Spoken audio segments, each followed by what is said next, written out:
ozabu ahanba maktada khoi shembiriba parpungoi shogi England da khurumjari ngasi akhoi gi embassy Conquenal Congress 2025 sida sound and light gi damakta mafam sida kopi bese oza su han introduction machama pibiraga adu loiram matungda ozana sida lakpagi maram kai feel tawbra tu shukra amani dang phongdopiba.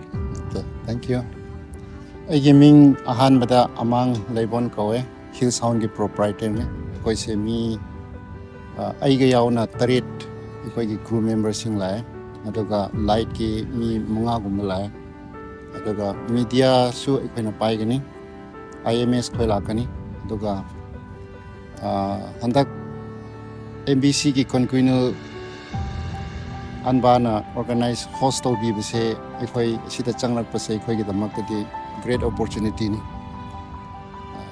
so bi am thagale duga I hope ikoi will do our best aduga machine first time sunate ikoi yamna experience to our kre masiguma program se aduga chandel da lap se ikoi gi damak di we feel very homely and people are good duga harau harau na ikoi gi okpie ikoi bi amna feel free oi halle homely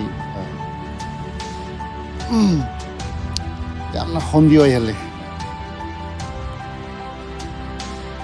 aduga ozamuda hanjaning sida laaga arrangement preparation se tawbire khalse simatam the challenges anything faced over you people kumba yaubibra challenges se face thoidok pa tawde aduga sigi kola khoina tawram base whole arrangement oirob chu yamna nungaye daga we feel that everything is organized aduga ngasi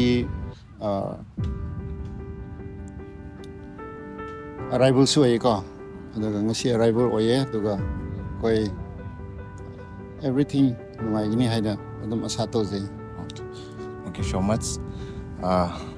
Hill Sound Hill Sound Kushiyam Thagachari Taramna Okchari Akhoi Andaki Anba Media Committee deki Maikai dekishu Thagat Pafong Dokchari. Thank you. Aduga Thauram Paring se Chathajaba Matamda Loidri Pau Gai Papauzel Dizeri. Thank you so much. Thank you.